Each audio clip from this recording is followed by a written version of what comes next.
my eyes have been staring at the ceiling for a while. Now my heart's got this feeling. My eyes, there must be more for seeing.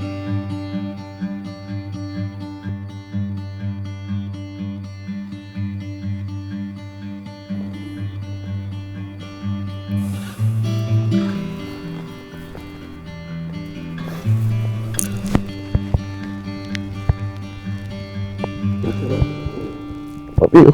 You're beautiful.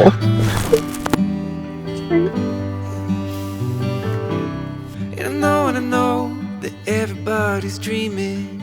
They grow like titans, or it seems. And I know, I must be planted for a reason. And if you could be my open skies, and I could be a wildflower. Yeah, I could be a wildflower.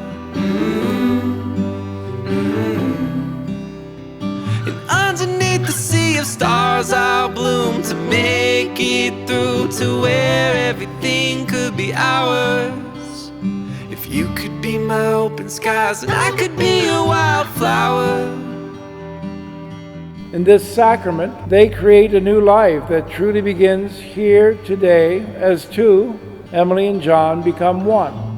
In so many ways, Emily and John, today marks completely a new beginning for your respective lives. Becoming one means loving each other, sharing your lives with each other, and taking each other into consideration always. I, John, take you, Emily, for my lawful wife, to have and to hold, from this day forward, for better, for worse, for richer, for poorer, to love and to cherish, till death do us part.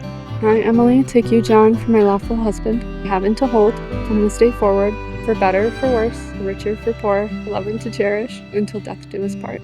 It is now my great privilege and pleasure to present to you Mr. and Mrs. John You could be my open skies, and I could be a wildflower.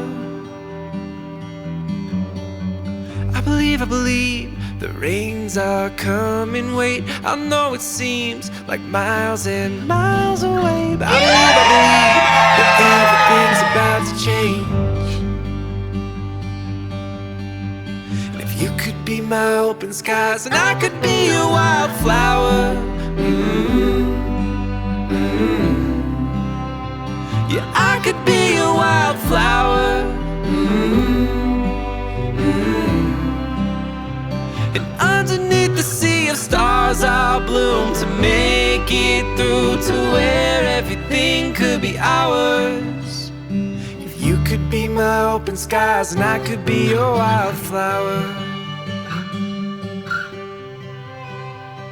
Let me start by talking about my daughter Emily. If you know her, you know she's intelligent, kind, determined, and occasionally just stubborn enough to finish dental school with her sanity intact. And then there's my new son-in-law, John. To John, thank you for loving my daughter, for seeing the woman we've always seen in her. To Em, you've been a light in our lives since the day you were born, and seeing you walk down the aisle today, ready to start this next chapter, filled us with pride, joy, and more than a few tears. Because of the bond that we share, of you being my best friend, and hopefully a lifelong friend, you, John, have given me the privilege of knowing what it's like to be a big brother. It didn't take long after meeting Emily, maybe 10 minutes after picking her and John up at the airport, that I saw that this was something special. If John is as good of a husband as he is a friend, I predict this union will be a long, fruitful, and happy one. We're so honored to be standing here as her sisters, celebrating our lifelong partner in crime, and now officially a wife. Being sisters, we love each other, hate each other the next, hug next, and then cry again. And I wouldn't have it really any other way. John, thank you. Thank you for seeing what we've always seen, for choosing her every day, and for being the kind of man who makes her laugh louder and dream bigger. We hope you enjoy life and have fun growing old with her as much as we did growing up with her. So let's raise a glass to love, to laughter, to a few Michigan and Notre Dame arguments over the rest of time, and to a future as bright as the two of you. To John and Emily, go Irish!